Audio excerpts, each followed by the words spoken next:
Dr. Ethan Cole had seen some strange things during his time with the SCP Foundation, but nothing prepared him for the briefing about SCP-007. The call came late in the evening, an urgent summons to a secure meeting. Ethan knew better than to question it. In this line of work, curiosity often led to more trouble than answers. The briefing room was dimly lit, a large screen at the far end displaying a rotating 3D model of a young man's torso. Ethan took a seat, nodding to the few other scientists already present. Dr. Lily Hartman, a biologist he respected, gave him a tight smile. Agent Marcus Vance, all business as usual, stood by the door, arms crossed. "Thank you for coming on short notice," began Dr. Alex Michaels, the head researcher. He was an older man, with gray hair and a weary look that spoke of too many sleepless nights. "We have a new anomaly that requires immediate attention. SCP-007. The screen zoomed in on the young man's abdomen. Ethan leaned forward, his interest piqued. The image showed a clear, detailed view of what looked like a tiny planet embedded in the man's flesh. SCP-007 is a young male, approximately 25 years old. Inside his abdomen, instead of normal organs, there is a miniature planet. It has its own atmosphere, weather patterns, and even signs of microbial life. The subject is otherwise in perfect health." Ethan felt a shiver run down his spine. He had heard of many anomalies, but this was beyond anything he could have imagined. A planet inside a human being. It was like something out of a sci-fi novel, only far more terrifying because it was real. "We need to understand this anomaly," Michaels continued. "Dr. Cole, your expertise in astrophysics is crucial. We believe the planet might hold answers about its origins, and potentially its purpose." Ethan nodded, his mind already racing with questions. What kind of planet could exist inside a human body? How was it possible? He glanced at Lily, who was equally absorbed in the data. This was big, and they both knew it. After the briefing, Ethan made his way to the containment area where SCP-007 was being held. The room was sterile, lined with monitoring equipment and security measures. In the center, on a raised platform, lay the subject, a young man named John. His eyes were closed, and he seemed peaceful, unaware of the extraordinary phenomenon inside him. Ethan approached cautiously, standing beside Dr. Hartman, who was already examining the subject. "Incredible, isn't it?" she murmured, her eyes never leaving the screen displaying John's vital signs. "More than that," Ethan replied. "It's like a pocket universe contained within him. We need to run every possible test. This could rewrite our understanding of biology and astrophysics." Lily nodded, her expression serious. "Agreed. But we need to be careful. We don't know how this thing might react to our probing." As they began their initial examinations, Ethan couldn't shake the feeling of unease. There was something profoundly unnatural about SCP-007. The planet, with its swirling clouds and surface features, seemed almost alive, aware. Later that night, as Ethan reviewed the data in his quarters, he found himself unable to focus. His thoughts kept drifting back to John, lying there with a world inside him. What secrets did that tiny planet hold? And what kind of danger had they unleashed by probing its mysteries? Ethan knew one thing for sure: his life, and the lives of everyone in the SCP Foundation, were about to change. The discovery of SCP-007 was just the beginning of something far greater and far more terrifying than any of them could have imagined. Ethan spent the next few days immersed in his study of SCP-007. The lab was filled with the hum of machines and the faint, sterile smell of antiseptic. Screens flickered with data streams, displaying real-time images of the miniature planet within John's abdomen. Ethan found himself constantly drawn to those screens, mesmerized by the tiny world's swirling clouds and shifting landscapes. "This planet's geology is incredibly active," Ethan said, pointing to a series of seismic readings. "It's like a living, breathing organism." Lily, standing beside him, nodded thoughtfully.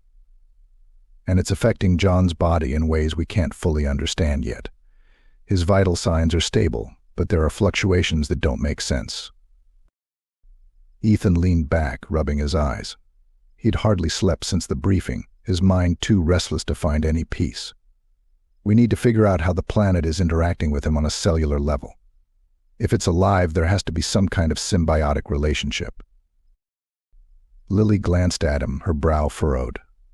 Or parasitic. The thought sent a chill down Ethan's spine. They'd seen their share of parasitic anomalies, and none of those encounters ended well. He pushed the thought aside, focusing on the task at hand. Let's run a deeper analysis of the atmospheric composition, he suggested. Maybe we can find something that explains these anomalies. Hours turned into days as Ethan and Lily worked tirelessly, running tests and analyzing data. The more they discovered, the more questions arose. The planet's atmosphere was a complex mix of gases, some of which were unknown to them. Microbial life forms thrived in the soil, showing signs of rapid evolution. But it wasn't just the scientific anomalies that unsettled Ethan. Strange things started happening around the lab. Equipment malfunctioned without explanation. Lights flickered, casting eerie shadows on the walls. Once, Ethan could have sworn he heard a faint, whispering voice when he was alone in the observation room. "Do you hear that?" Ethan asked one evening, pausing in his work. The lab was quiet, save for the soft beeping of monitors. "Hear what?" Lily looked up from her microscope, concern in her eyes. "That. Whispering. Like someone's talking, but I can't make out the words." Lily frowned, shaking her head. "I haven't heard anything. You're probably just tired. You should get some rest." Ethan wanted to argue, but he knew she was right. He was exhausted, his nerves frayed from the relentless pace of their work and the growing sense of unease. He left the lab, heading to his quarters, but sleep didn't come easily. His mind kept drifting back to the planet, to the strange occurrences in the lab. That night, he had another dream. He was standing on the surface of the miniature planet, looking up at a sky filled with unfamiliar constellations. The ground beneath his feet trembled, and he felt a presence watching him, a vast intelligence probing his thoughts. Ethan woke with a start, his heart pounding. He sat up, wiping sweat from his brow.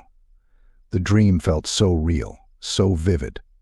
He couldn't shake the feeling that the planet was trying to communicate with him, to reach out from within John's body. The next morning, Ethan shared his dream with Lily. She listened quietly, her expression unreadable. "You think the planet is sentient?" she asked finally. "I don't know," Ethan admitted, "but it feels like it, like it's aware of us, and it doesn't want us here." Lily nodded slowly. "If that's true, we need to be even more careful. We don't know what we're dealing with." As the days passed, the sense of unease in the lab grew stronger. More equipment failures, more whispered voices in the empty rooms. Ethan couldn't shake the feeling that they were being watched, that the planet was somehow influencing their surroundings. One evening, as he was reviewing data, the lights flickered again, plunging the lab into momentary darkness. When they came back on, Ethan saw something that made his blood run cold. The screens displaying the planet's surface were filled with strange, pulsing patterns, almost like a heartbeat. "Lily, look at this," he called, his voice shaking. She hurried over, her eyes widening at the sight. "What is that?" "I don't know," Ethan said, his throat dry. "But I think it's trying to tell us something." They stood in silence, watching the pulsing patterns on the screens. Ethan felt a chill settle over him, a deep, instinctive fear. The planet was more than an anomaly. It was an enigma, a mystery that defied explanation. And Ethan couldn't shake the feeling that they were on the brink of something far more dangerous than they'd ever imagined. Ethan had always prided himself on being rational. Science had rules, patterns, and logic, but the dream he had about the planet refused to fit into any of those categories. He stood on its surface again, under a sky filled with alien stars. This time he could feel the ground pulse beneath him, a steady, rhythmic beat like a colossal heart. He felt an overwhelming presence, a consciousness probing his mind. He woke up drenched in sweat, his heart pounding. It was just a dream, he told himself, but deep down he knew it was more than that. The planet was reaching out to him, trying to communicate in a way he couldn't understand. The next morning he sat at his desk, trying to focus on the data, but the dream lingered in his mind. He glanced at the screens displaying the planet's surface. The patterns were still there, pulsing rhythmically. It was as if the planet was alive, aware of their every move. "Ethan, you look like you've seen a ghost," Lily said, breaking his train of thought. "Maybe I have," he replied, rubbing his temples. "I had another dream. It felt so real, like the planet was trying to talk to me." Lily's eyes widened. "What did it say?" Ethan shook his head. It wasn't words. It was more like emotions. Fear, anger, loneliness. It wants something from us. Lily leaned in closer. "We need to figure out what it's trying to communicate. If it's sentient, it might be trying to tell us something important." They spent the next few days analyzing the patterns, trying to decode any possible meaning. Ethan couldn't shake the feeling of being watched. The lab felt colder, the shadows darker. Every flicker of the lights made his heart race. As they worked, Ethan's thoughts kept drifting back to his past. He had joined the SCP Foundation to escape the pain of losing his wife, Emily.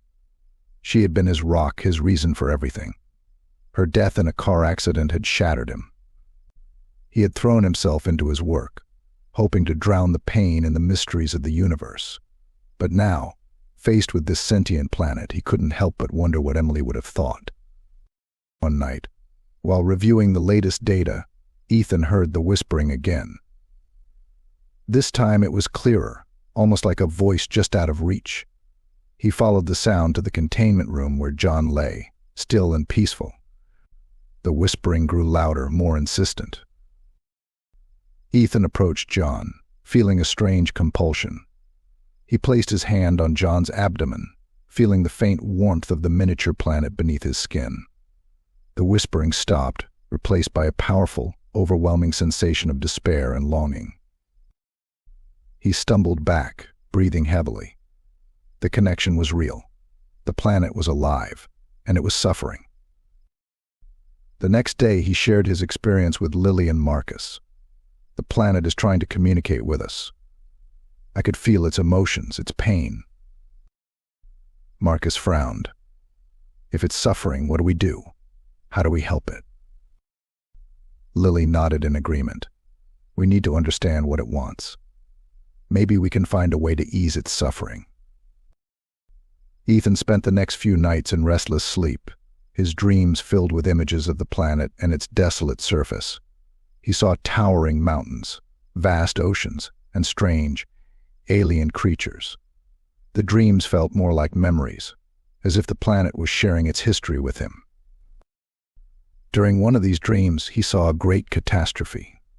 The planet had once been vibrant, teeming with life, but something had gone terribly wrong. A dark force had consumed it, leaving only desolation and despair. Ethan woke up with a start, gasping for breath. The planet was destroyed, he told Lily the next morning. Something terrible happened, and now it's trapped inside John, trying to find a way out. Lily's eyes were filled with concern. "If we don't find a way to help it, it might lash out. We could all be in danger." Ethan nodded. "We need to find a way to communicate with it directly. Maybe through John. He might be the key to understanding what the planet wants."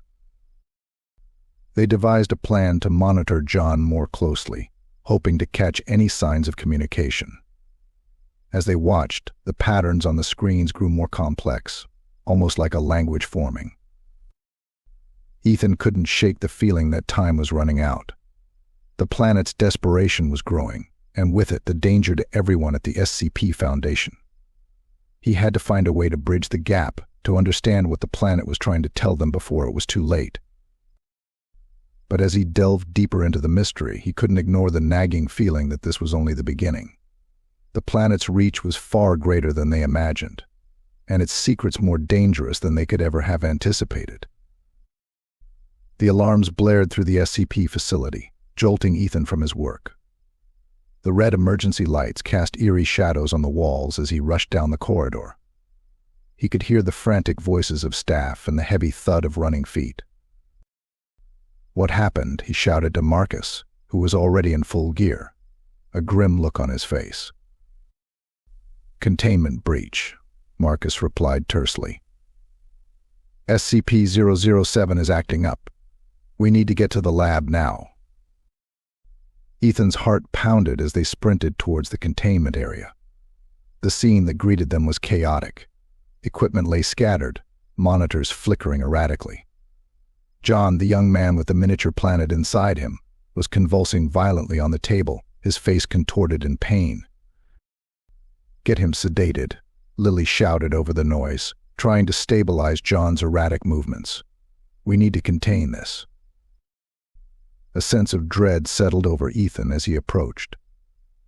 The planet inside John's abdomen was glowing with an intense, pulsating light, the patterns on the monitors growing more erratic. It was like the planet was in distress, its influence radiating outwards, causing havoc in the lab. Ethan grabbed a syringe and handed it to Lily, who quickly administered the sedative. John's convulsions slowed, but the strange light from the planet didn't dim. Instead, it seemed to grow stronger, the air around it vibrating with a palpable energy. Suddenly, a monitor exploded, sending shards of glass flying. Ethan shielded his face, feeling the sting of a few cuts on his arms. The other scientists were shouting, panic spreading through the room. "We need to get out of here," Marcus yelled, grabbing Ethan by the arm. "This place is going to blow if we don't shut it down." Ethan glanced at John, now eerily still, the glow from his abdomen casting an otherworldly light. He felt a deep sense of unease, like they were standing on the brink of something far more dangerous than they understood. As they evacuated the lab, Ethan couldn't shake the feeling that the planet was reaching out, trying to escape its confinement. It was more than just a breach, it was a cry for help, a desperate attempt to be free. In the chaos outside, Ethan found a moment to catch his breath. He turned to Lily, who was just as shaken. "What the hell is happening?" "I don't know," she said, her voice trembling. "But it's like the planet is fighting back. It doesn't want to be contained." Marcus joined them, his expression grim. "We've sealed off the area for now, but we need to figure out what triggered this. If it happens again, we might not be so lucky." Ethan nodded, his mind racing. They needed answers, and fast. "We need to run more tests, but carefully. We can't risk another breach." The next few days were tense. The lab was under constant surveillance, with additional security measures in place. John was kept sedated, but the planet inside him continued to glow, its patterns shifting in ways that defied logic. Ethan and Lily pored over the data, trying to make sense of it all. The planet's activity seemed to be increasing, its energy output growing stronger. Ethan couldn't shake the feeling that it was building up to something, but what, he couldn't say. Late one night, as Ethan reviewed the footage from the breach, he noticed something that made his blood run cold. In the moments before the monitors exploded, there was a brief, almost imperceptible pattern in the planet's glow. It looked like a signal, a call for help. "Lily, look at this," he said, rewinding the footage. "Do you see that pattern? It's like it's trying to communicate." Lily leaned in, her eyes widening. "You're right. It's sending out a signal. But to whom?" Ethan felt a chill. "I don't know, but we need to find out. If there's something out there responding to this signal, we could be in serious trouble." The realization hit him like a punch to the gut.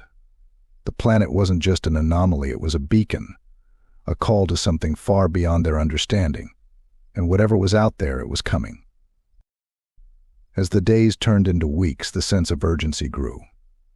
Ethan and Lily worked tirelessly, trying to decode the planet's signals and understand its purpose. But the more they uncovered, the more questions arose, and with each passing day, the threat loomed larger. Ethan knew they were running out of time. The planet was awakening, and whatever force it was connected to was getting closer. They had to find a way to stop it, or everything they knew could be destroyed. Ethan and Lily worked late into the night, devising a plan to interact with the planet inside John's abdomen. The lab was quiet except for the hum of machinery and the occasional beep from the monitors. They had to be careful. The last incident had nearly destroyed the facility. "We need to isolate the signals and respond in a way it can understand," Ethan said, staring at the data on his screen. "Maybe we can establish some form of communication." Lily nodded, her eyes tired but determined. "But we have to make sure it's safe. One wrong move, and we could trigger another breach." They prepared the equipment carefully, setting up a series of electrodes and sensors around John's body. The plan was to send a controlled signal into the planet, hoping to provoke a response that they could analyze. It was risky, but they were running out of options. "Ready?" Ethan asked, his finger hovering over the control panel. Lily took a deep breath. "Ready." Ethan activated the device, sending a low-frequency signal into John's abdomen. For a moment, nothing happened.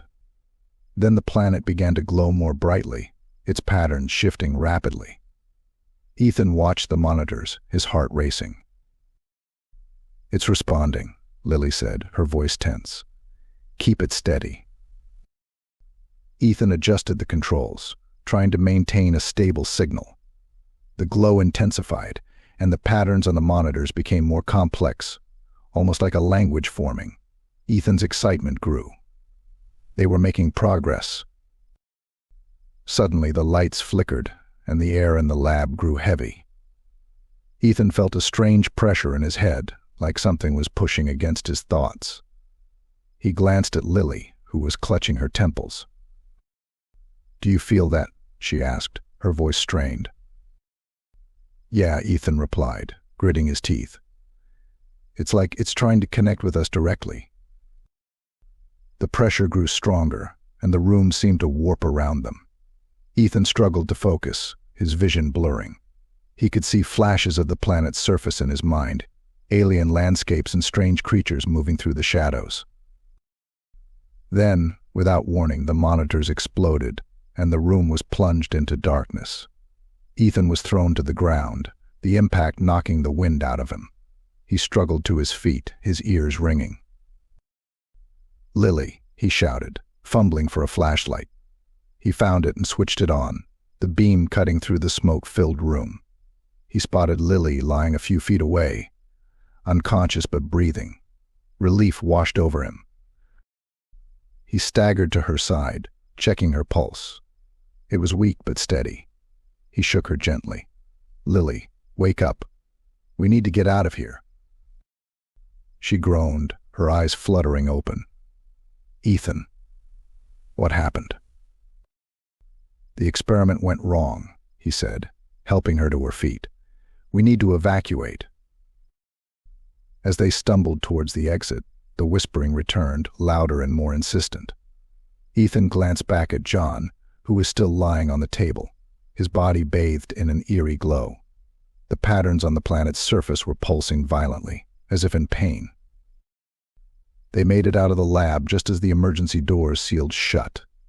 The facility was in chaos, alarms blaring and staff running in every direction.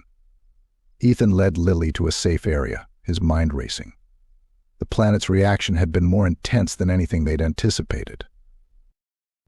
"We need to figure out what it wants," Ethan said, panting. "It's not just reacting to us. It's trying to communicate something important." Lily nodded, her face pale. But how do we do that without risking another breach? Ethan looked back at the sealed lab, his mind filled with images from the planet. I don't know yet. But we have to try. It's not just about understanding the planet anymore. It's about survival. As they regrouped with the rest of the team, Ethan couldn't shake the feeling that they were on the brink of something far bigger than they realized. The planet was reaching out, and its message was clear: time was running out. The facility's director, Dr. Michaels, approached them, his expression grim. What happened in there? Ethan explained the experiment and its aftermath, his voice steady despite the fear gnawing at him. We need more data, but it's clear that the planet is trying to communicate. We have to find a way to understand it before it's too late. Dr. Michaels nodded. We'll give you whatever resources you need. But be careful, Ethan. We can't afford another incident like this. Ethan agreed, knowing the stakes were higher than ever. The planet was more than an anomaly, it was a ticking time bomb, and they had to defuse it before it exploded.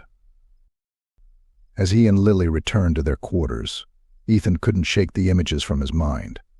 The planet's landscapes, its creatures, and the overwhelming sense of despair. They were running out of time, and the fate of more than just the SCP facility hung in the balance. Ethan sat alone in his quarters, staring at the data on his tablet. The lab was a wreck, the experiment a failure, but the patterns they had seen, the pulsing lights and the strange, almost rhythmic signals, were still fresh in his mind. He felt like he was on the edge of a breakthrough, but the answer remained just out of reach. A knock at the door pulled him from his thoughts. It was Lily, looking as tired as he felt. "Hey," she said softly, "can I come in?" "Sure," Ethan replied, gesturing to a chair. "What's up?" Lily sat down, her eyes scanning the room. "I've been thinking about the experiment, the way the planet reacted. It was almost like it was trying to tell us something." Ethan nodded. "I've been thinking the same thing. But what? What is it trying to say?" Lily hesitated, then leaned forward. "I've been looking through some of the old SCP files, the ones that deal with sentient anomalies. There's a pattern. They all try to communicate through emotions, through feelings. Maybe that's what's happening here." Ethan considered this. It made sense. The dreams, the visions, the overwhelming sensations of fear and despair. They weren't just random. They were messages. "But why emotions?" he asked. "Why not something more concrete?" "Maybe it's the only way it can communicate," Lily suggested. "Think about it. This planet, it's not like anything we've ever seen. It might not have a language we understand, so it's using the only method it has emotions." Ethan felt a spark of hope. This was something they could work with. If that's true, then we need to find a way to interpret those emotions, to understand what it's trying to tell us. Lily nodded. "And we need to do it fast. The longer we wait, the more dangerous this becomes." They spent the next few days gathering data, trying to decode the emotional signals from the planet. It was painstaking work, but slowly they began to see a pattern. The pulses of light, the shifts in the planet's atmosphere, even the whispers, they all pointed to a central theme, a call for help. One night, as Ethan was poring over the latest data, he had another dream. He was standing on the planet's surface, the alien sky above him filled with strange stars. The ground beneath his feet pulsed with energy, and he felt a presence, vast and ancient, reaching out to him. "Help us." The words echoed in his mind, clear and desperate. Ethan woke with a start, his heart pounding. He knew what he had to do. The next morning he found Lily in the lab, already at work. "I had another dream," he said, sitting down beside her. "The planet is asking for help. It's trapped, and it's trying to reach out to us." Lily looked at him, her eyes wide. "Trapped? By what?" "I don't know," Ethan admitted. "But it's in pain. It's suffering, and it needs our help." They reported their findings to Dr. Michaels, who listened intently. "If what you're saying is true, then we need to find a way to help this planet. But we have to be careful. If it's powerful enough to reach out to us like this, then it's also powerful enough to destroy us." Ethan agreed. They couldn't afford another incident like the last one. They needed a plan, a way to communicate with the planet without risking another breach. They decided to try a different approach. Instead of sending signals into the planet, they would attempt to create a controlled environment where the planet could communicate directly with them. They set up a series of biofeedback monitors around John, hoping to capture the emotional signals in a way they could interpret.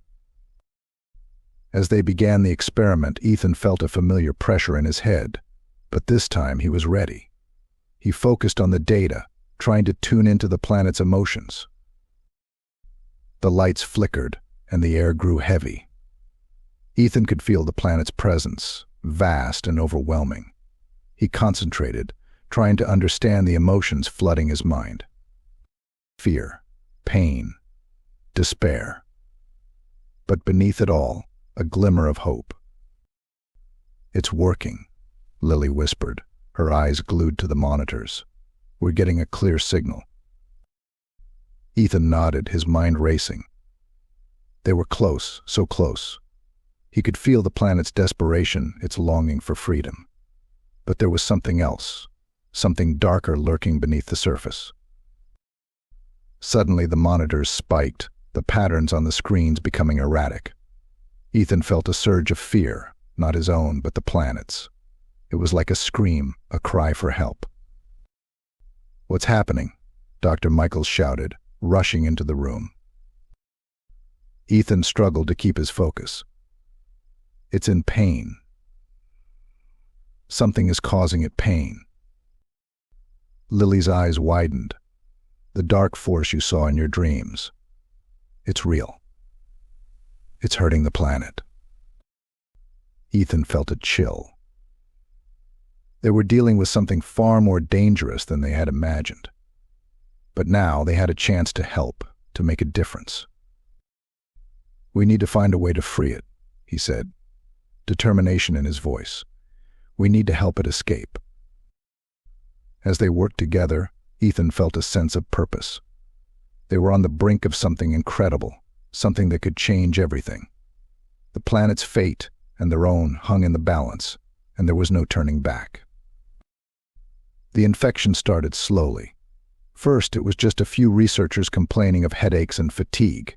Then it spread. People started acting strangely, their behavior erratic and unpredictable. Ethan noticed it first in the way people avoided eye contact, how their conversations trailed off mid-sentence, as if they were listening to something only they could hear.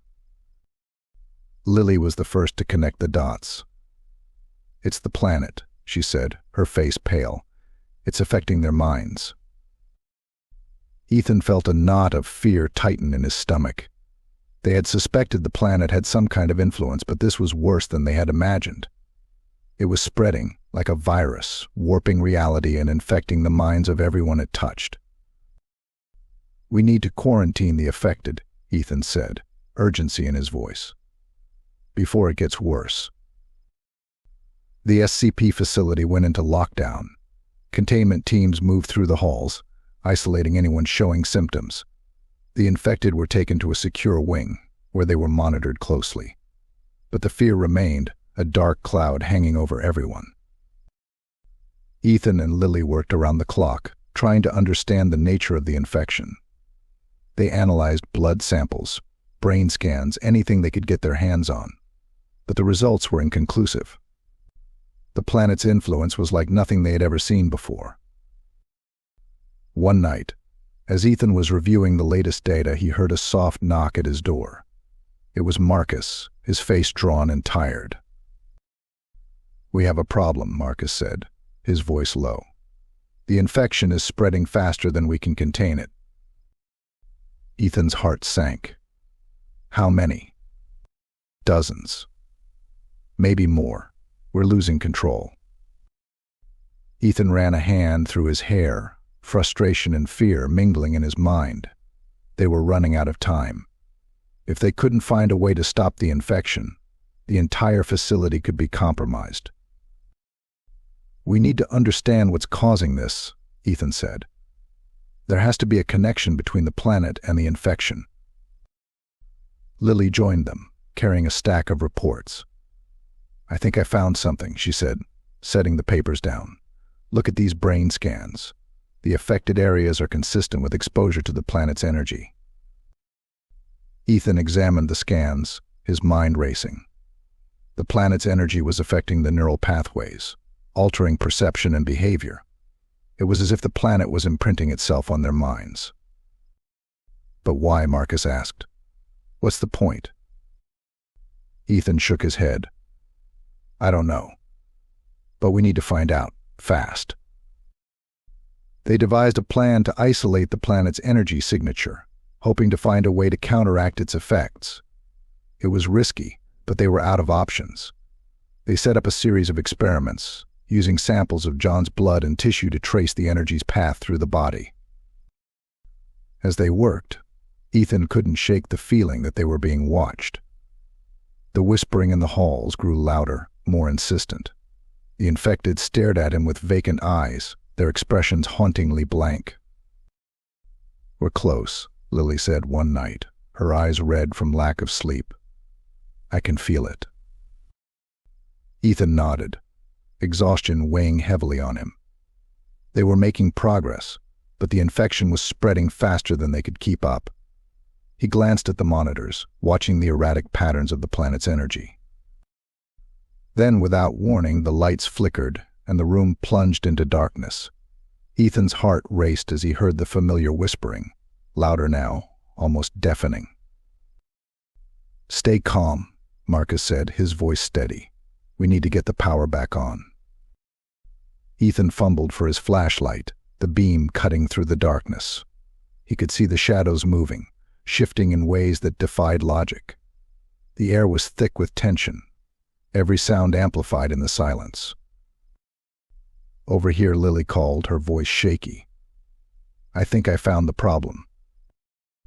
They gathered around a control panel, wires hanging loose and sparking. Ethan's hands shook as he worked to reconnect them, his mind racing. The whispering grew louder, more frantic. "Hurry," Marcus urged, his eyes darting around the room. Finally, the lights flickered back on, the hum of machinery returning. But the relief was short-lived. The monitors showed a surge in the planet's energy, the patterns more erratic and chaotic than ever. "It's getting stronger," Lily said, fear in her voice. "We need to shut it down." Ethan nodded, his mind made up. They had to contain the planet's energy before it was too late. They gathered their equipment and headed to the containment room, where John lay motionless on the table. As they approached, the whispering reached a crescendo, a cacophony of voices echoing in their minds. Ethan felt a wave of nausea, his vision blurring. He glanced at Lily and Marcus, seeing the same fear reflected in their eyes. "We have to do this," Ethan said, his voice steady. "For all of us." They set up the equipment, working quickly to isolate the planet's energy signature. Ethan's hands moved on autopilot, his mind focused on the task at hand. He could feel the planet's presence, a dark force pressing against his thoughts. "Almost there," Lily said, her fingers flying over the controls. The room seemed to vibrate with energy, the air crackling with tension. Ethan felt a surge of hope. They were so close. Then, with a final adjustment, the monitors stabilized, the pattern smoothing out. The whispering faded, replaced by a heavy silence. "We did it," Marcus said, a note of disbelief in his voice. "We actually did it." Ethan let out a breath he didn't realize he'd been holding. They had managed to contain the planet's energy, at least for now. But he knew the fight wasn't over. The infection was still spreading, and they needed to find a way to stop it for good. As they left the containment room, Ethan couldn't shake the feeling of dread. The planet was powerful, more powerful than they had imagined, and its influence was growing. But they had a chance, a glimmer of hope. And Ethan was determined to see it through, no matter the cost. The fate of the SCP facility, and possibly the world, depended on it. The SCP facility was on edge. The infection was spreading faster than they could contain it, and the planet's influence seemed to be growing stronger. Ethan knew they needed answers, and they needed them fast. The only place they hadn't thoroughly explored was the deepest part of the facility, where the most secure containment areas were located. Ethan, Lily, and Marcus prepared for the descent. They packed their gear carefully, making sure they had everything they needed. Ethan could feel the weight of the situation pressing down on him. They were heading into the unknown, and there was no guarantee they would make it back. "We stick together," Marcus said, his voice firm. "No matter what happens."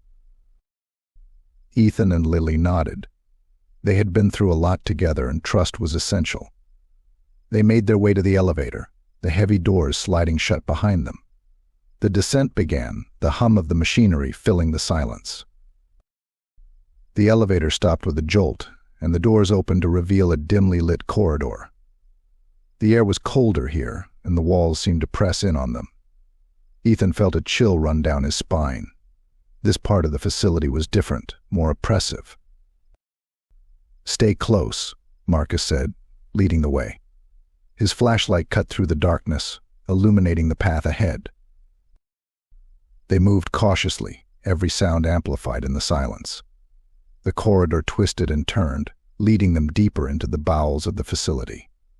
Ethan could feel the planet's influence growing stronger, a heavy presence that seemed to watch their every move.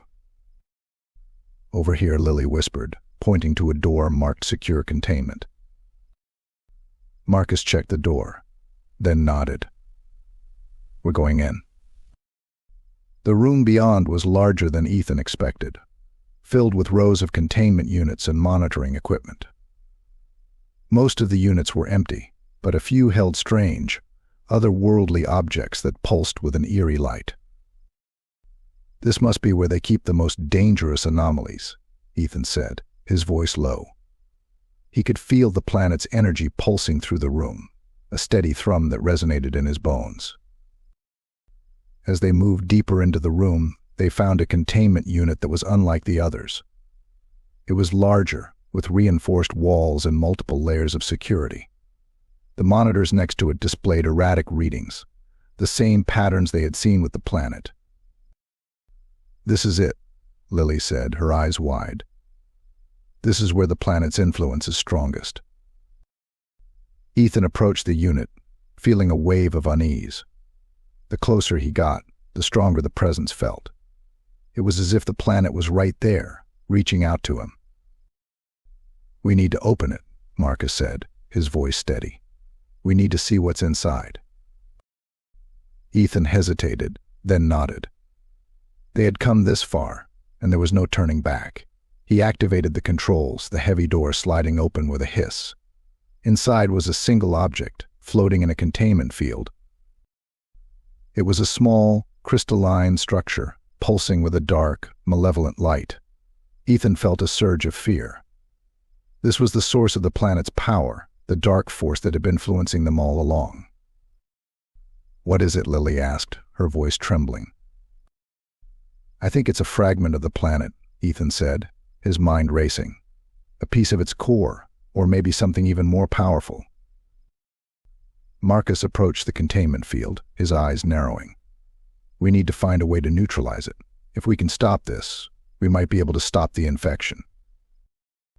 Ethan nodded, his mind already working through the possibilities. They needed to isolate the fragment's energy, to contain it and prevent it from spreading.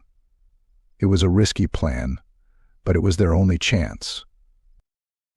As they set up their equipment, the room seemed to vibrate with energy.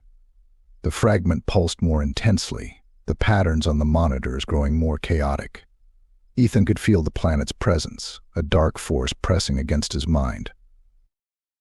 "Almost there," Lily said, her fingers flying over the controls. "Just a little more." The containment field flickered, then stabilized. The fragment's light dimmed, the patterns on the monitors smoothing out. Ethan felt a surge of hope. They were doing it.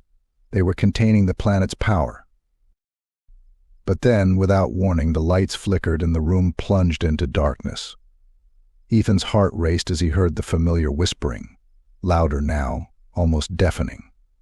He could feel the planet's anger, a dark force pressing against his thoughts. "Stay calm," Marcus said, his voice steady. "We need to finish this." Ethan fumbled for his flashlight, the beam cutting through the darkness. He could see the fragment pulsing violently, the containment field straining to hold it. "We have to stabilize the field," Lily shouted, her voice barely audible over the whispering. "It's breaking through." Ethan worked quickly, his hands shaking. The air was thick with tension, every second stretching out. He could feel the planet's presence, a dark force pressing against his mind. Finally, with a final adjustment, the containment field stabilized. The fragment's light dimmed, the patterns on the monitors smoothing out. The whispering faded, replaced by a heavy silence. "We did it," Marcus said, a note of disbelief in his voice. "We actually did it." Ethan let out a breath he didn't realize he'd been holding. They had managed to contain the planet's energy, at least for now. But he knew the fight wasn't over. The infection was still spreading, and they needed to find a way to stop it for good. As they left the containment room, Ethan couldn't shake the feeling of dread. The planet was powerful, more powerful than they had imagined, and its influence was growing. But they had a chance, a glimmer of hope. And Ethan was determined to see it through, no matter the cost. The fate of the SCP facility, and possibly the world, depended on it. Ethan sat in the dimly lit conference room, staring at the projection on the wall. It displayed the latest data from the fragment they had contained. The infection was still spreading, but at a slower rate. They had bought themselves some time, but not much. "We need to destroy the fragment," Marcus said, breaking the silence. "It's the only way to stop the infection for good." Ethan nodded, his mind heavy with the weight of the decision. But how? "The fragment's energy is too powerful. We can't just smash it. We need to neutralize it completely." Lily, sitting across from him, leaned forward. "What if we use the containment field to overload it? If we can channel enough energy into the fragment, it might destabilize and destroy itself." Ethan considered this. It was risky, but it could work. We'd need to set up a controlled environment, somewhere isolated. If the overload goes wrong, it could take out the entire facility. Marcus spoke up. "There's an old storage wing that's been sealed off for years. We could use that. It's far enough from the main areas that it should contain any blast." Ethan agreed. It was their best shot. They gathered their equipment and headed to the storage wing. The air was thick with dust, and the lights flickered as they moved through the abandoned corridors. When they reached the designated area, they set up the containment field and positioned the fragment at its center. Ethan felt a knot of fear in his stomach. This was it. If they failed, the consequences could be catastrophic. "Everyone ready?"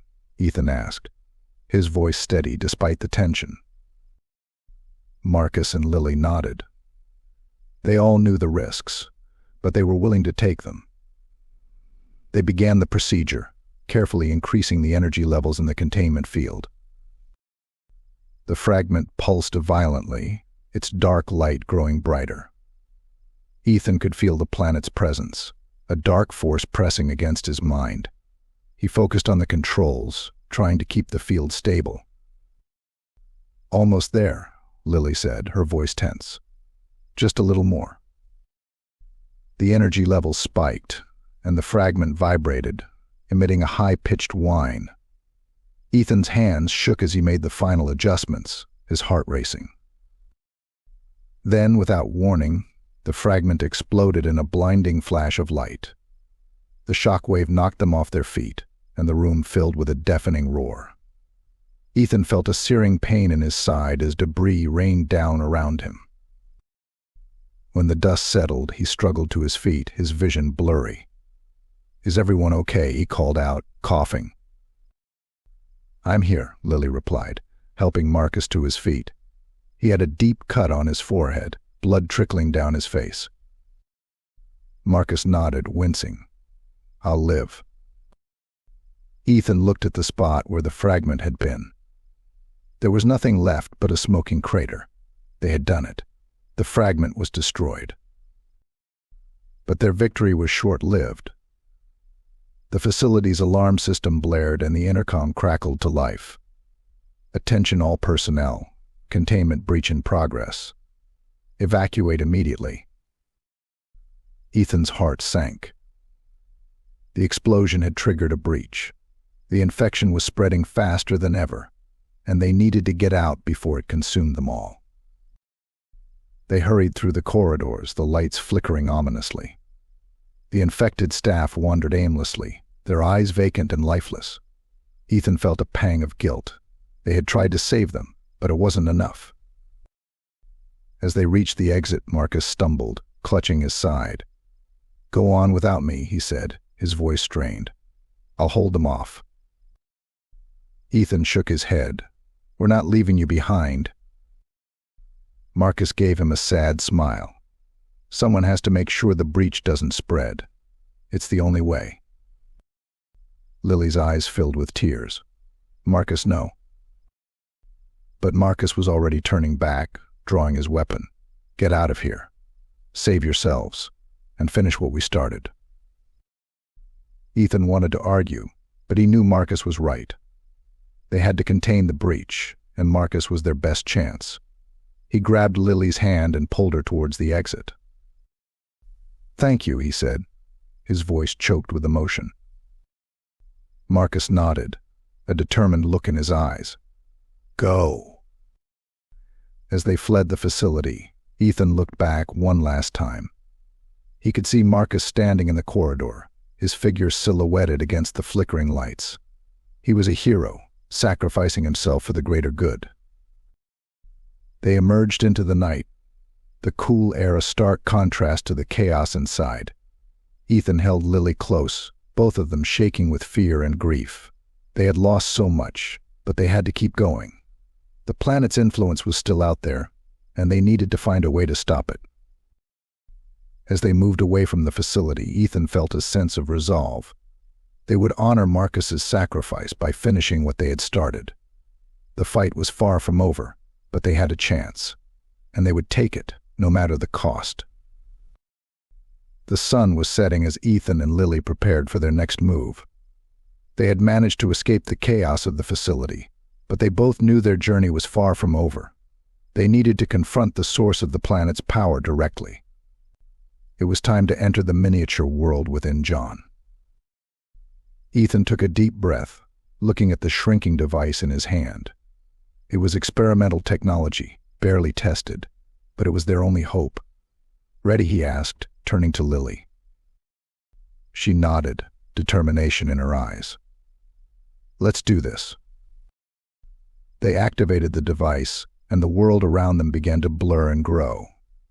The sensation was disorienting, but soon they found themselves standing on the surface of the miniature planet. The landscape was surreal, with alien flora and towering mountains. The sky above them was a deep, swirling blue, filled with strange constellations.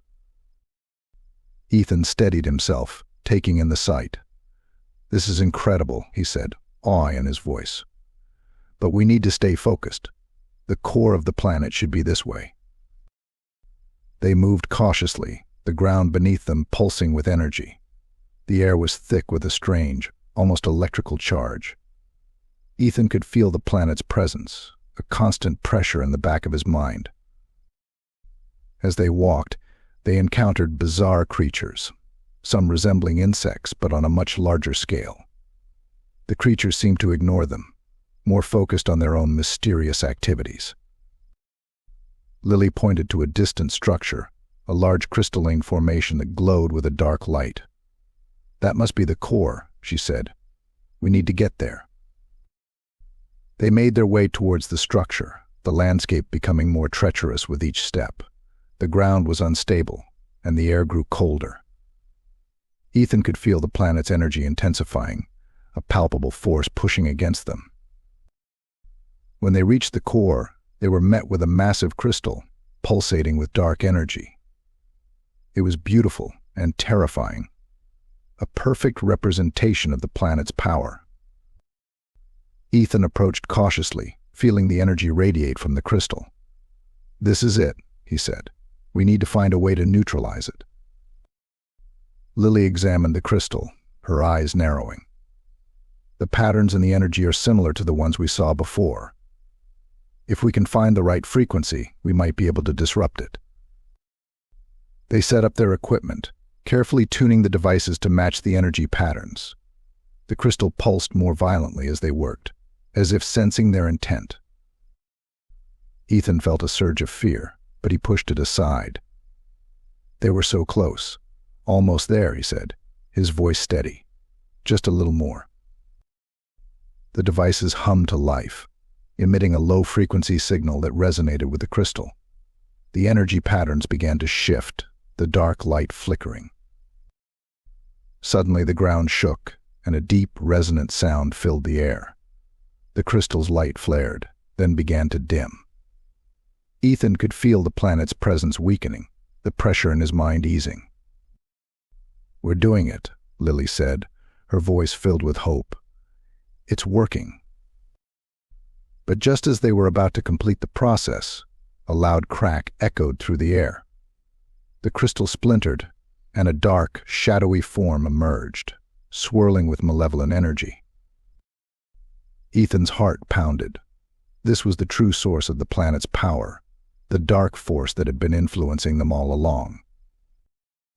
"We have to stop it," he shouted, adjusting the equipment. "We need to contain it." The shadowy form lunged at them, its energy crackling. Ethan and Lily worked frantically, the devices humming louder as they increased the frequency. The ground shook violently, and the air grew colder. Ethan could feel the dark force pressing against him, trying to break through his defenses. "Hold on," he shouted to Lily. "We're almost there." With a final adjustment, the devices emitted a high-pitched whine, and the shadowy form shuddered. The dark energy began to dissipate, the form losing its shape. Ethan felt a surge of relief as the dark force was contained, the crystal's light dimming to a soft glow. The ground steadied, and the air grew warmer. "We did it," Lily said, her voice filled with amazement. "We actually did it." Ethan nodded, his heart still racing. They had neutralized the core, but the journey wasn't over. They needed to return to the facility and ensure the planet's influence was completely eradicated. As they activated the shrinking device to return to their normal size, Ethan felt a sense of accomplishment. They had faced the darkness within the planet and emerged victorious. But he knew there were still challenges ahead. Back in the facility, they were greeted with cheers and relief. The infection had stopped spreading, and the remaining staff were slowly recovering.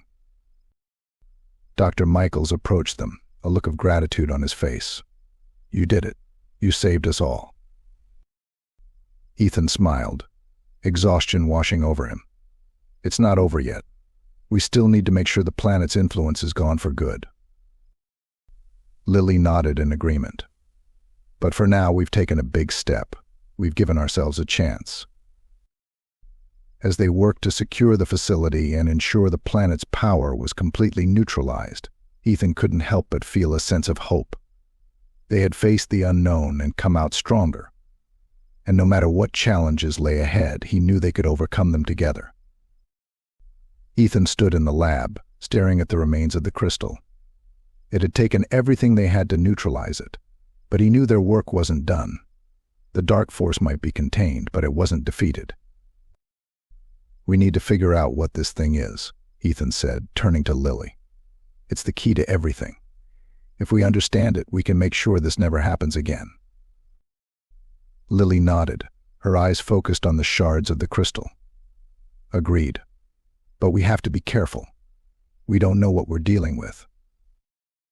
They spent the next few days analyzing the fragments, using every tool at their disposal. The crystal was unlike anything they had ever seen. Its structure was complex, almost like a living organism. Ethan felt a mix of awe and fear. This was something truly alien, something that defied their understanding of science.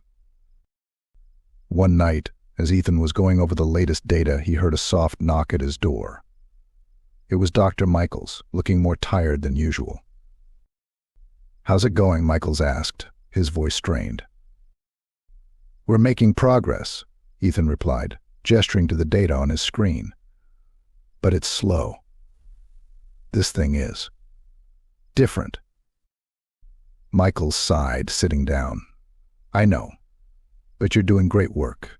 We're all counting on you." Ethan felt the weight of those words. The entire facility was looking to him and Lily to solve this mystery, to protect them from the unknown. He took a deep breath, steeling himself. They had come this far. They couldn't give up now. The next morning, Lily rushed into the lab, her eyes wide with excitement. "Ethan, I think I've found something." Ethan looked up from his work. "What is it?" Lily held up a tablet, showing a series of energy readings. "These patterns, they're like nothing we've seen before. But I think they're a form of communication." Ethan's heart raced. "You mean the crystal was trying to talk to us?" Lily nodded. "I think so. It's like a language, but one based on energy and light. If we can decode it, we might be able to understand what this thing wants." They worked tirelessly, analyzing the patterns and trying to make sense of the alien language. It was like piecing together a puzzle, each discovery leading to more questions. But slowly they began to see a picture emerging. The crystal was a prison, Ethan said one evening, realization dawning on him. It was holding something inside, something that wanted to escape. Lily's eyes widened. The dark force. It was trapped in there, and when we destroyed the crystal, we set it free. Ethan nodded. But why? Why would someone create a prison like this? They delved deeper into the data, uncovering more about the crystal's origins. It had been created by an ancient civilization, one that had faced the same dark force. They had trapped it in the crystal, hoping to contain its power forever. But the planet. "It's connected to the crystal," Lily said, her voice filled with wonder. "The planet was the key to keeping the dark force contained." Ethan felt a chill. They had disrupted a delicate balance, and now they had to find a way to restore it. "We need to find another way to trap the dark force. If we don't, it will continue to spread." They worked through the night, devising a plan to create a new containment field. It was risky, but they had no other choice. They gathered their equipment and headed to the core of the planet, where the dark force was most concentrated. As they set up the containment field, Ethan felt the familiar pressure in his mind. The dark force was aware of their presence, and it wasn't happy. He could feel its anger, its desperation to break free. "Stay focused," Ethan said, his voice steady. "We can do this." They activated the containment field, the energy pulsing through the air. The dark force resisted, pushing against their efforts. Ethan's head throbbed with pain, but he pushed through, adjusting the controls. "Almost there," Lily said, her voice tense. "Just a little more." The field flickered, then stabilized. The dark force surged one last time, then began to weaken. Ethan felt a wave of relief as the pressure in his mind eased. "We did it," he said, his voice filled with awe. "We actually did it." The dark force was contained, the planet's energy stabilizing. They had restored the balance, but Ethan knew their work wasn't over. They had to make sure the containment field held, and they had to understand the crystal's language completely. As they returned to the facility, Ethan felt a sense of accomplishment. They had faced the darkness and emerged victorious, but he knew there were still challenges ahead. The dark force was powerful, and it wouldn't give up easily. But for now, they had a chance, and Ethan was determined to see it through, no matter the cost. The fate of the SCP facility, and possibly the world, depended on it.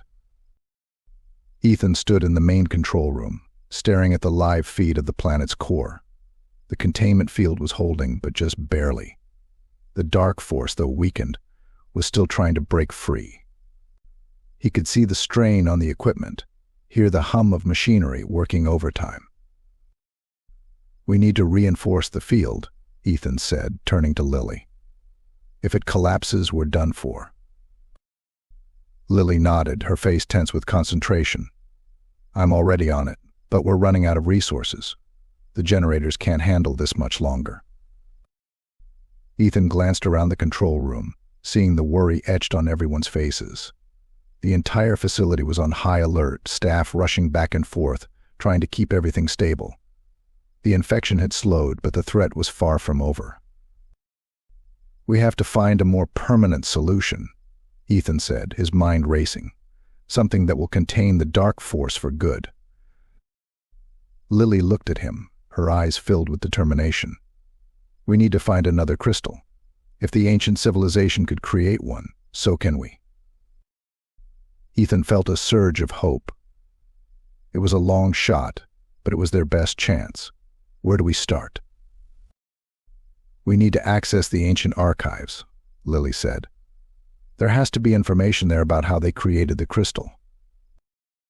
They made their way to the deepest part of the facility, where the archives were stored. It was a vast room, filled with old texts, scrolls, and digital records. The air was thick with dust, the dim light casting long shadows. Ethan and Lily began their search, sifting through the ancient records, looking for any mention of the crystal. It was slow, painstaking work, but they couldn't afford to miss anything.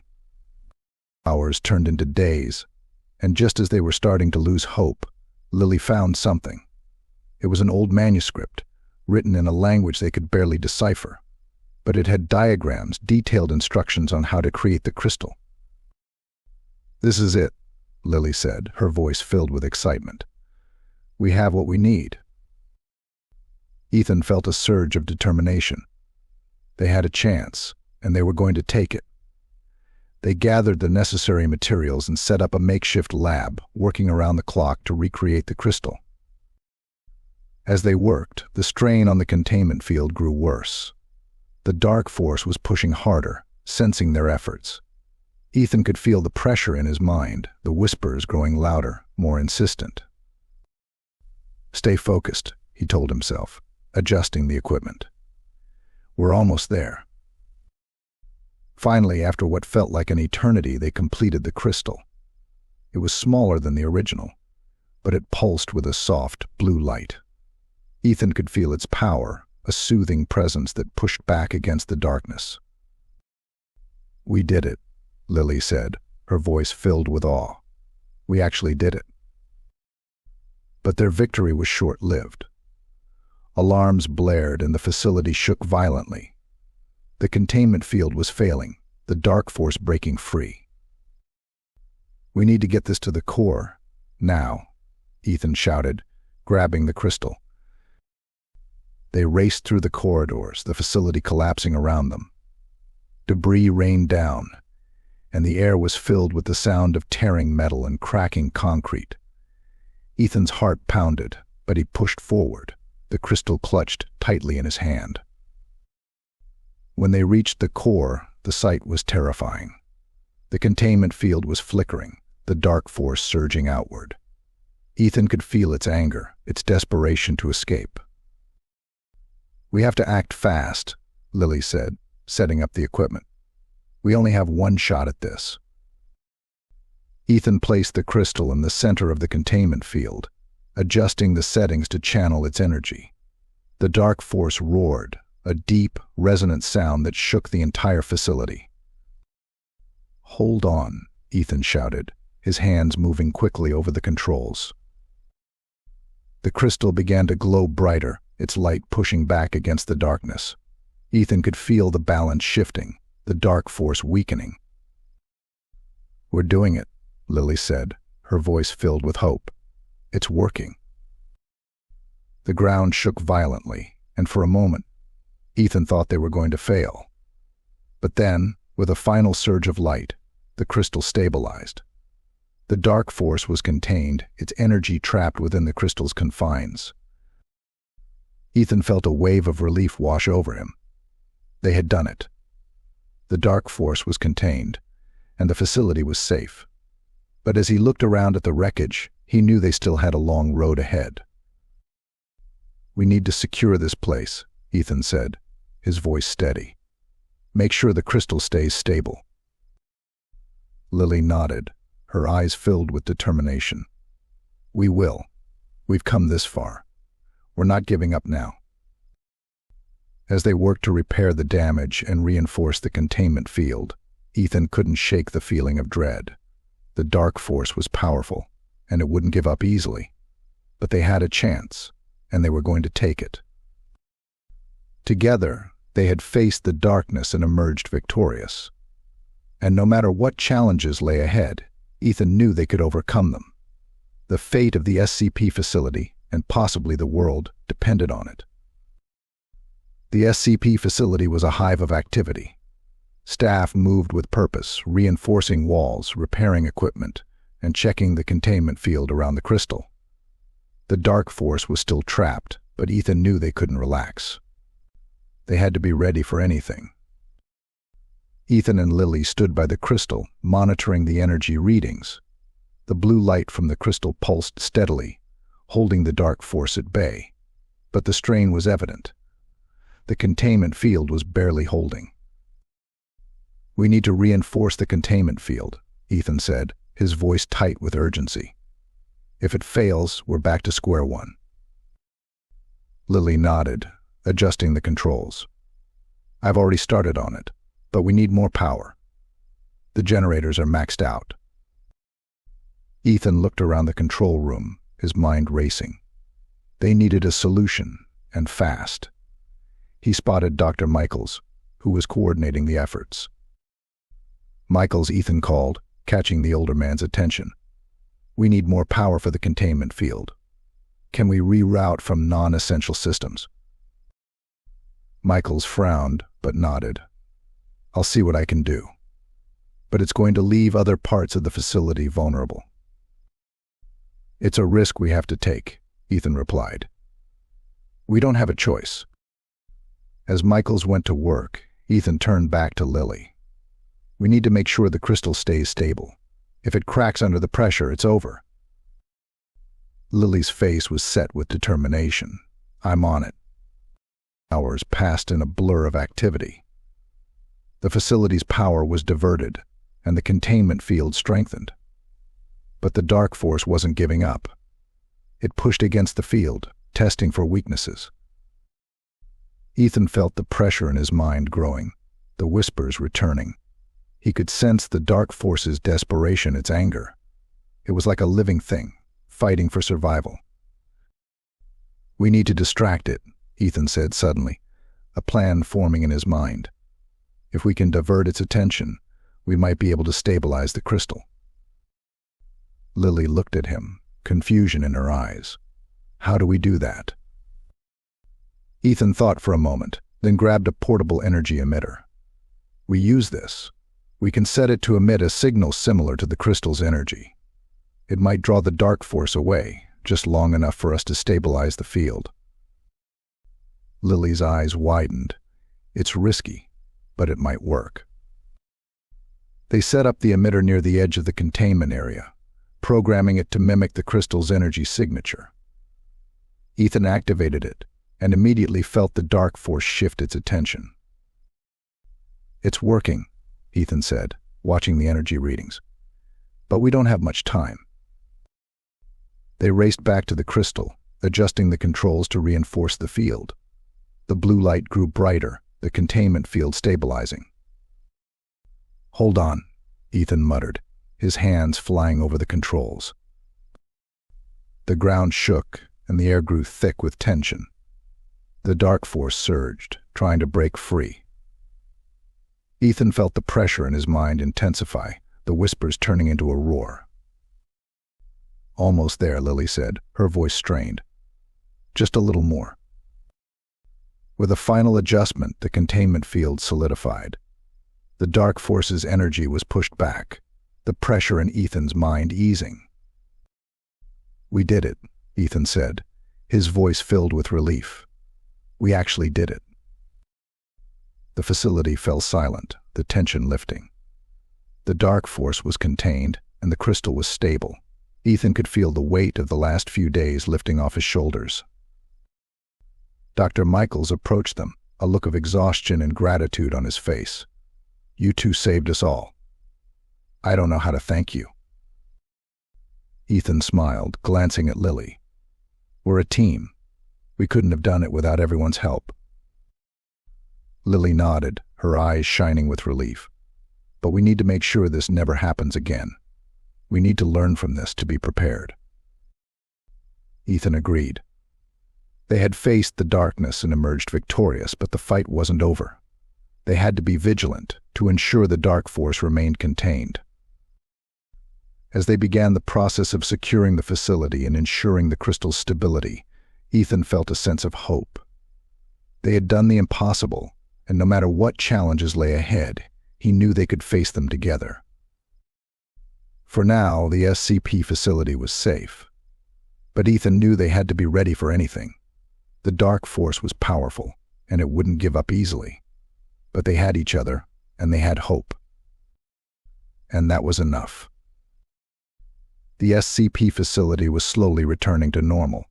Repairs were underway, and the containment field around the crystal was holding steady. The dark force was still a threat, but for now, it was contained. Ethan felt a small measure of relief, but he knew they had a difficult choice ahead. Ethan, Lily, and Dr. Michaels gathered in the conference room. The air was heavy with the weight of their next decision. The crystal was stable, but they couldn't keep it here forever. They had to decide what to do with it, and that meant facing some tough choices. We need to find a permanent solution, Dr. Michaels said, his voice calm but firm. We can't risk another breach. The crystal's energy is too volatile. Ethan nodded. Agreed. But what are our options? We can't just destroy it. That could release the dark force again. Lily leaned forward, her eyes serious. We could move it to a more secure location. Somewhere isolated, where it can't do any harm if something goes wrong. Dr. Michaels considered this. Do we have a facility that can handle it? Ethan thought for a moment. There's Site 19. It's one of our most secure locations. They have the resources to keep it contained. But the transport would be risky, Lily added.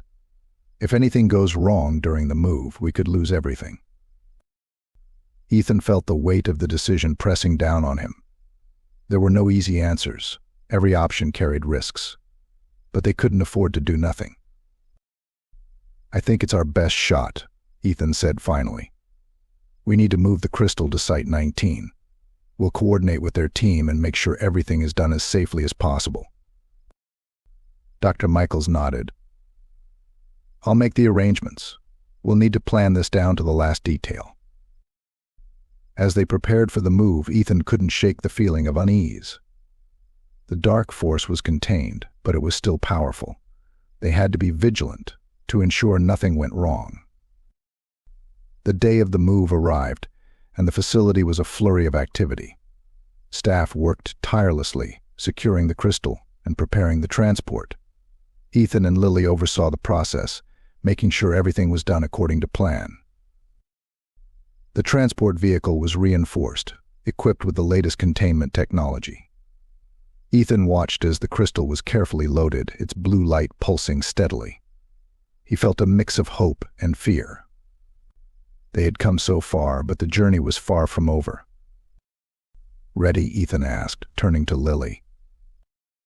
She nodded, her face set with determination. Let's do this. The convoy set off, the vehicle carrying the crystal at the center, surrounded by security escorts. The road ahead was long and filled with potential dangers, but they had no choice. They had to see this through. As they traveled, Ethan kept a close eye on the monitors. The crystal's energy levels were stable, but he knew they couldn't afford to let their guard down. The dark force was contained, but it was still there, waiting for any opportunity to break free. Hours passed, and the convoy moved steadily towards Site-19. The tension was palpable, every bump in the road sending a jolt of fear through Ethan. But they pressed on, determined to reach their destination. Finally, after what felt like an eternity, they arrived at Site-19. The facility was heavily fortified, with layers of security measures in place. Ethan felt a small measure of relief as the crystal was carefully unloaded and transported to its new containment area. Dr. Michaels and the Site-19 team were waiting for them, ready to take over the containment. Ethan and Lily worked with them, ensuring the crystal was secured and the containment field was stable. As the final checks were completed, Ethan felt a sense of accomplishment. They had done it. The crystal was secure and the dark force was contained. But he knew their work was far from over. "We need to keep monitoring this," Ethan said to Dr. Michaels. "We can't afford to let our guard down." Dr. Michaels nodded. "Agreed. We'll keep a close watch on it, and we'll continue to look for a more permanent solution." Ethan felt a sense of hope. They had faced the darkness and emerged victorious, but the fight wasn't over. They had to stay vigilant to ensure the dark force remained contained. As they left Site-19, Ethan looked at Lily, a sense of determination in his eyes. "We've come a long way, but we have to keep going. For everyone's sake." Lily nodded, her expression resolute. "We will. Together." They had made a difficult decision, but it was the right one. The dark force was contained, and they had a chance to find a permanent solution. The road ahead was uncertain, but they were ready to face it together. The air was thick with tension as the team prepared for the final stage of their plan. The decision had been made they would destroy the crystal. It was the only way to ensure the dark force would never escape again. The preparations were meticulous, every detail planned to minimize the risk. Ethan stood in the control room at Site-19, watching the monitors closely. The crystal sat in a reinforced chamber, surrounded by layers of containment fields. The plan was to use a controlled detonation to shatter the crystal and obliterate the dark force within. "Are we ready?" Ethan asked, turning to Lily. Lily nodded, her face set with determination. "Everything's in place. The charges are set, and the containment fields are at maximum strength." Dr. Michaels joined them, his expression serious. "This is our best chance. We need to be sure there are no mistakes." Ethan felt the weight of the moment. They had come so far, but this was the most dangerous part of their journey. One mistake could unleash the dark force and doom them all. "Let's do it," Ethan said, his voice steady. The team moved into position, each person at their assigned station. The countdown began, the seconds ticking away with agonizing slowness. Ethan watched the monitors, his heart pounding. 10 seconds, Lily said, her voice calm but tense. Ethan took a deep breath, focusing on the task at hand. They had to succeed. There was no other option. 5 seconds, Lily continued. 4. 3, 2, 1. Detonate. The charges went off with a deafening roar, the shockwave shaking the facility. Ethan watched as the crystal shattered, fragments exploding outward. The containment fields flared, holding back the energy. The monitors showed the dark force being torn apart, its energy dissipating. "We did it," Lily said, her voice filled with awe. "It's working." Ethan felt a surge of relief. The dark force was being destroyed, its power breaking down under the onslaught. But then, without warning, the monitors flickered, and the energy reading spiked. "What's happening?" Dr. Michaels shouted, his eyes wide with fear. Ethan's heart raced. The dark force was fighting back, trying to escape. The containment field strained, the energy levels rising dangerously. "We need more power to the fields," Ethan yelled. "We can't let it break through." Lily and the team worked frantically, diverting all available power to the containment fields. The lights flickered, and the air hummed with energy. "Come on," Ethan muttered, watching the monitors. "Hold together." The dark force surged one last time. A wave of black energy crashing against the containment fields. The facility shook, and for a moment Ethan thought they were going to fail. But then the fields held. The energy reading stabilized, the dark force's power finally dissipating. The crystal fragments lay inert, their threat neutralized. "We did it," Lily said, her voice shaking with relief. "We actually did it." Ethan let out a breath he hadn't realized he was holding. They had succeeded. The dark force was destroyed, and the crystal was no longer a threat. Dr. Michaels approached them, his expression one of profound relief. "You've saved us all. I can't thank you enough." Ethan smiled, exhaustion washing over him. "We did it together. Everyone played a part." As they began the process of securing the facility and cleaning up the aftermath, Ethan felt a sense of accomplishment. They had faced the darkness and won. But he knew their work wasn't over. There would always be new threats, new challenges. But for now, they had earned a moment of peace. Ethan looked at Lily, a sense of camaraderie and respect in his eyes. "We make a good team." Lily smiled, her eyes shining with relief and pride. "Yes, we do." As they left the control room, Ethan felt a sense of hope. They had overcome incredible odds and emerged victorious. And no matter what the future held, he knew they could face it together. The SCP facility was safe, and the dark force was gone for good.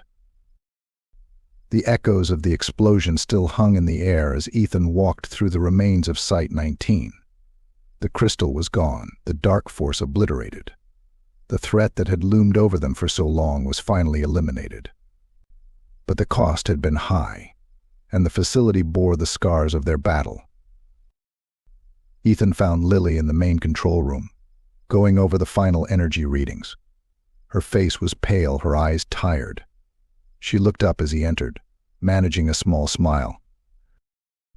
"It's over," she said, her voice barely above a whisper. "We did it." Ethan nodded, feeling the weight of exhaustion settle over him. "Yeah, we did. But we've got a lot of cleanup ahead of us." The damage to Site-19 was extensive. Walls were cracked, equipment destroyed, and several areas were still without power. The staff, though relieved, were clearly worn out from the ordeal. Dr. Michaels joined them, a clipboard in hand. "We've started assessing the damage. It's going to take weeks, maybe months, to get everything back to normal." Ethan sighed. "Do we have enough resources to handle it?" Michaels nodded. "We'll manage.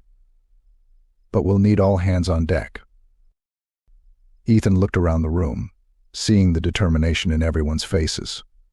They had faced something unimaginable and come out the other side. They were tired, but they were ready to rebuild. "Let's get to work," Ethan said, rolling up his sleeves. "We've got a lot to do." As the days turned into weeks, the facility slowly began to recover.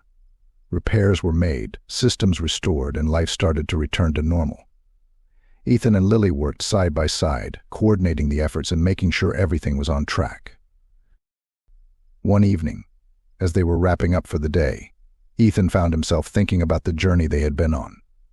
They had faced incredible odds, seen things that defied understanding, and had come out stronger for it. "We've been through a lot," he said, turning to Lily. "But we made it." Lily nodded, her eyes thoughtful. "We did, and we'll be ready for whatever comes next." Ethan felt a sense of pride in their accomplishments. They had faced the darkness and won, but more importantly, they had learned to rely on each other. They had become a team bound by their shared experiences. As they walked through the facility, checking on the progress of the repairs, Ethan couldn't help but feel a sense of hope. They had faced one of the greatest threats imaginable and come out victorious. The future, though uncertain, felt a little brighter. Dr. Michaels approached them, a rare smile on his face. The containment fields are holding steady. The dark force is gone for good. Ethan smiled back. That's good to hear. How's the team holding up? They're doing well, Michaels replied. Tired, but resilient. We've got a strong group here.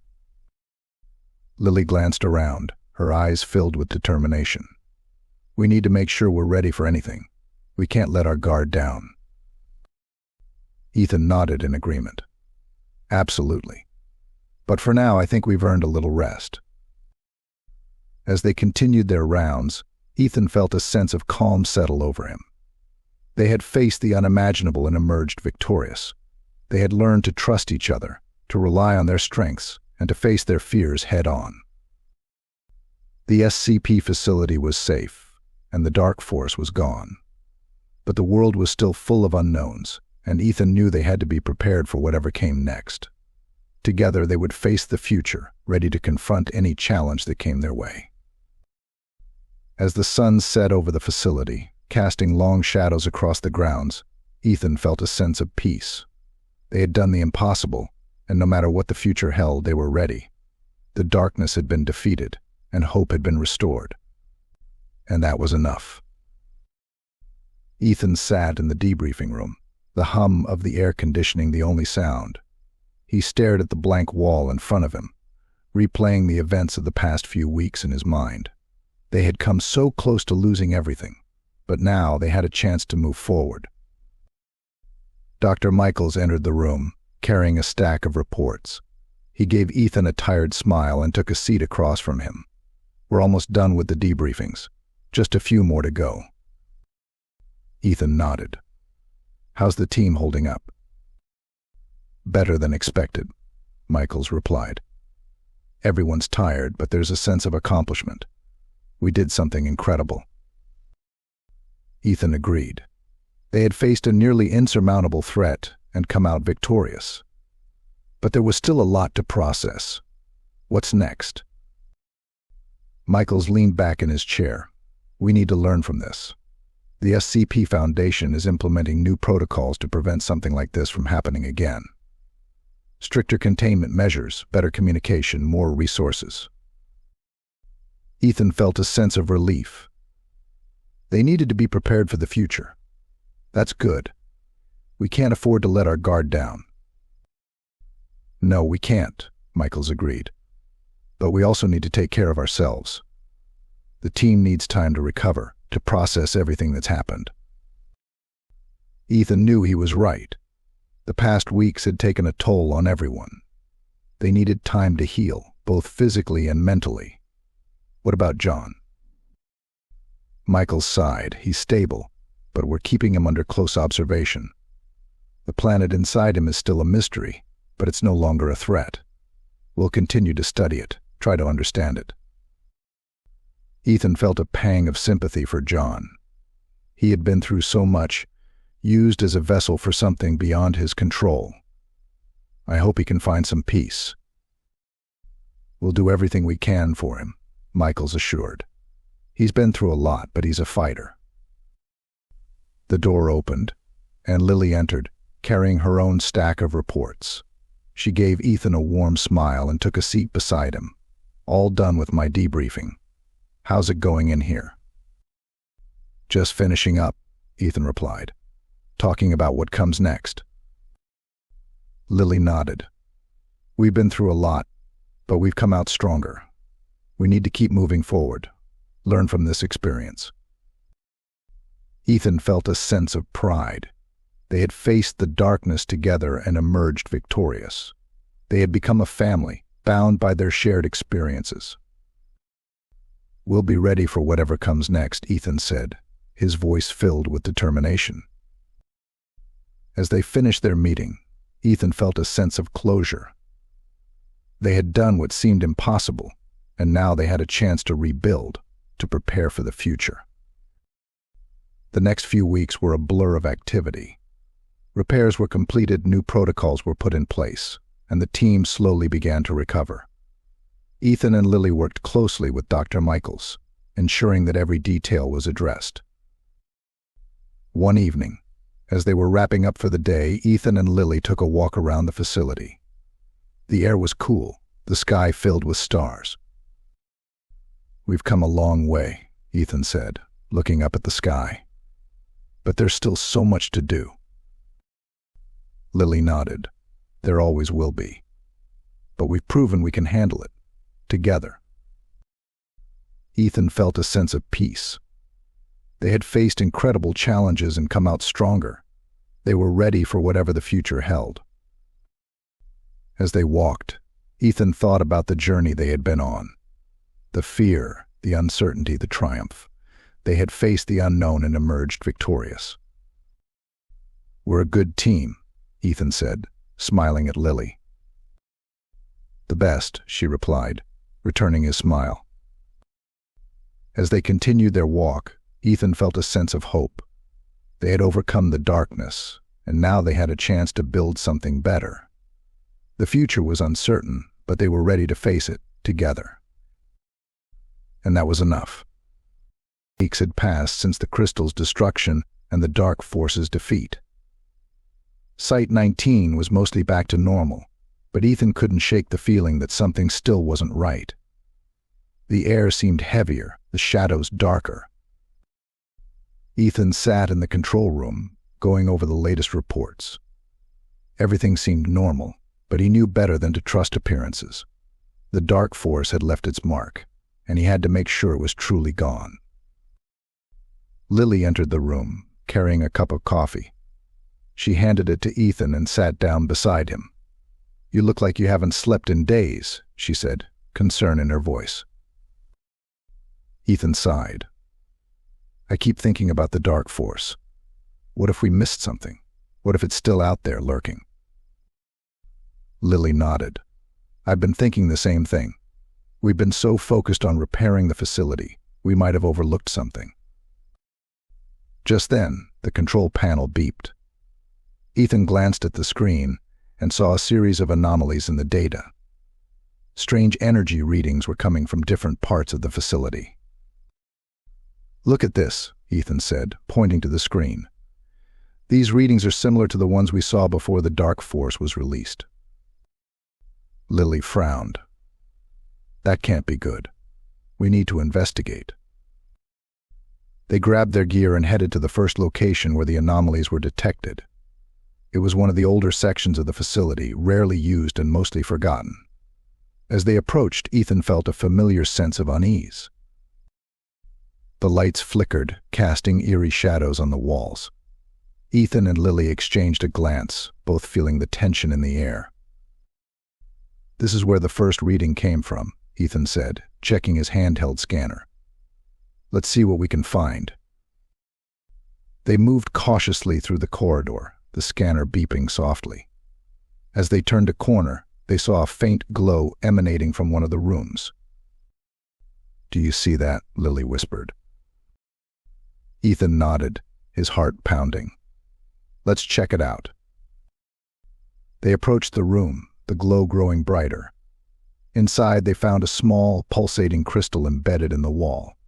It was similar to the one they had destroyed, but smaller and less powerful. "Another crystal," Lily said, her voice filled with disbelief. Ethan scanned the crystal, his mind racing. "It's like a fragment of the original. The dark force must have left these behind when we destroyed it." Lily looked around the room, her eyes narrowing. "If there are more of these, they could be dangerous. We need to find and destroy them all." They spent the next few days searching the facility, locating and neutralizing the crystal fragments. Each one emitted the same dark energy, but they were weaker and easier to contain. As they worked, Ethan couldn't shake the feeling that they were missing something. The dark force had been powerful, but these fragments seemed almost deliberate, like they were placed intentionally. Why would the dark force leave these behind? Ethan wondered aloud as they destroyed the last fragment. Lily shook her head. Maybe it was a failsafe, a way to ensure its influence would continue, even if the main crystal was destroyed. Ethan felt a chill. We need to make sure we've got them all. If even one is left, it could start the whole cycle again. They conducted a thorough sweep of the facility, using every resource at their disposal to detect any remaining fragments.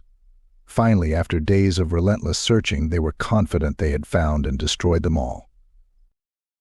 As they sat in the control room, exhausted but relieved, Ethan felt a sense of closure. They had faced the ripple effects of the dark force and emerged victorious once again. "We did it," Lily said, a tired smile on her face. "The facility is safe." Ethan nodded, feeling a sense of accomplishment. "But we need to stay vigilant. The dark force was powerful and cunning. We can't let our guard down." Lily agreed. "We'll keep monitoring for any signs of residual energy, and we'll be ready for whatever comes next." As they left the control room, Ethan felt a renewed sense of purpose. They had overcome the darkness and its remnants, proving they were stronger together. The future was still uncertain, but they were ready to face it. They had each other, and that was enough. The facility had been quiet for weeks.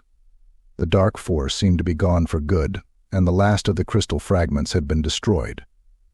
But Ethan couldn't shake the feeling that something still wasn't right. He had seen too much to believe that they were truly safe. Ethan sat in his quarters, staring at the screen of his tablet. He had been reviewing data from the past few weeks, looking for anything out of the ordinary. The numbers blurred together, but he kept pushing, determined to find the answers. Lily knocked on the door, entering without waiting for a response. She had been his constant companion through all of this, and her presence was a comfort. "Ethan, you need to take a break. You can't keep going like this." He rubbed his eyes, sighing. "I know, but I just have this feeling. What if we miss something?" Lily sat beside him, looking at the screen. "You've been saying that for weeks. We've checked everything, twice over. Maybe it's time to trust that we did our job." Ethan wanted to believe her, but the nagging doubt wouldn't leave. "I hope you're right." Just then, an alert sounded on his tablet. Ethan's heart skipped a beat as he read the message. "We've got an anomaly. Energy readings off the charts." Lily's eyes widened. "Where?" Ethan quickly pulled up the location. "Sector 7, one of the older areas. We need to check it out." They grabbed their gear and headed to Sector 7. The air grew colder as they approached, and the lights flickered ominously. Ethan felt the hairs on the back of his neck stand up. Something was definitely wrong. "This feels too familiar," Lily said, her voice tense. "Like before." Ethan nodded, his grip tightening on his scanner. "Stay alert. We don't know what we're dealing with." They reached the source of the anomaly, a large storage room filled with old equipment. The scanner beeped loudly, indicating a massive energy source nearby. "There," Ethan said, pointing to a corner of the room. A faint glow was visible, similar to the crystals they had destroyed. As they approached, they found a hidden compartment in the wall. Inside was a small device, pulsing with dark energy. Ethan's heart sank. Another fail-safe. Lily examined the device, her face pale. "This is different. It's more advanced, like it was designed to stay hidden, until now." Ethan felt a surge of anger. The dark force had anticipated their moves, leaving behind a more insidious threat. "We need to shut it down, now."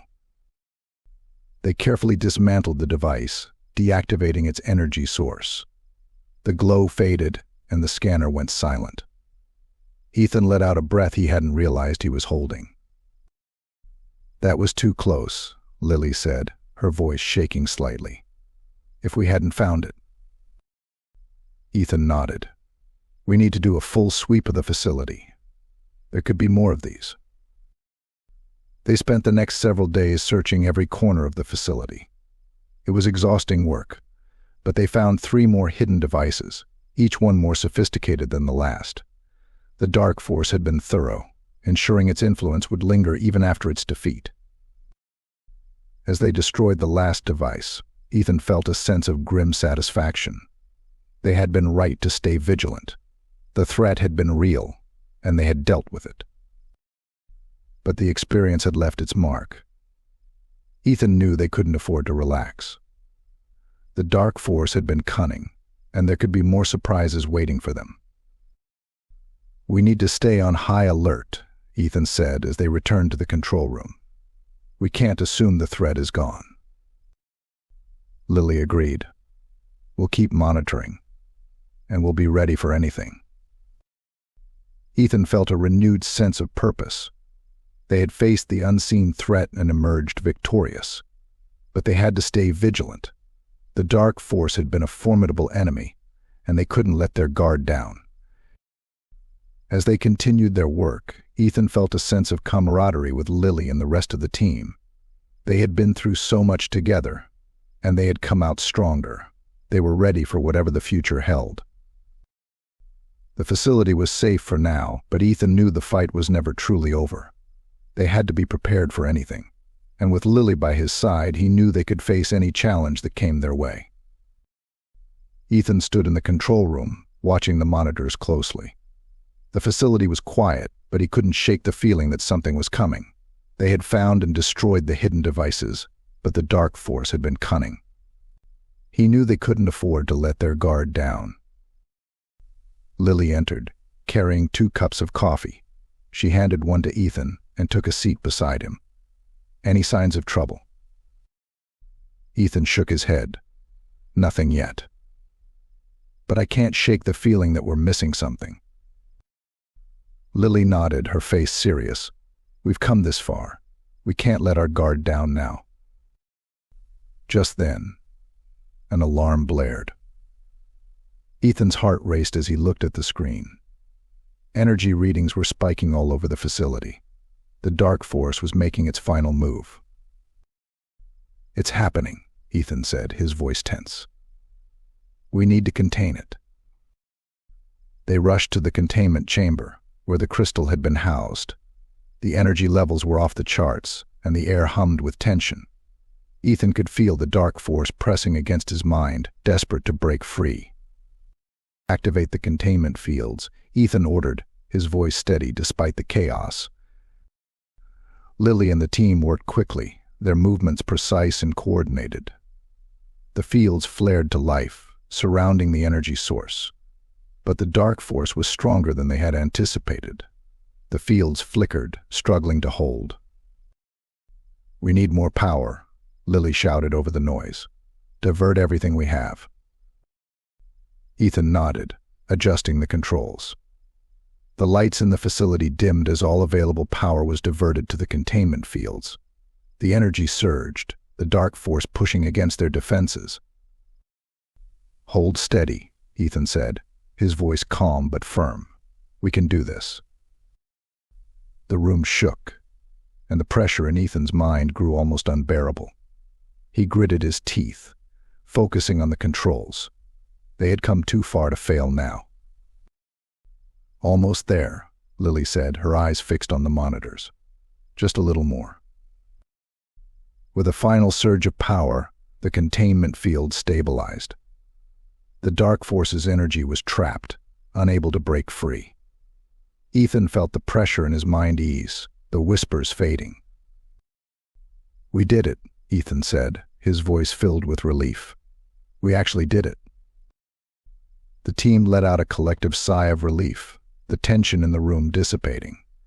They had faced the Dark Force's final assault and emerged victorious. The facility was safe, and the threat was contained. Dr. Michaels entered the room, a look of profound gratitude on his face. You did it. You saved us all. Ethan smiled, exhaustion washing over him. We did it together. It was a team effort. Lily nodded, her eyes shining with pride. But we need to make sure this never happens again. We need to learn from this, to be prepared for the future. Ethan agreed. They had faced a formidable enemy and won, but the fight was never truly over. They had to stay vigilant, to ensure the dark force remained contained. As they began the process of securing the facility and reinforcing the containment fields, Ethan felt a sense of hope. They had faced the darkness and come out stronger. They were ready for whatever challenges lay ahead. "We've been through a lot," Ethan said, looking at Lily. "But we've proven we can handle anything." Lily smiled, her expression determined. "And we'll be ready for whatever comes next." As they walked through the facility, checking on the repairs and ensuring everything was secure, Ethan felt a sense of camaraderie with the team. They had faced incredible odds and emerged victorious. They were more than just colleagues, they were a family. The future was still uncertain, but they were ready to face it together. They had learned to trust each other, to rely on their strengths, and to confront their fears head-on. The dark force had been defeated, but they knew they had to remain vigilant.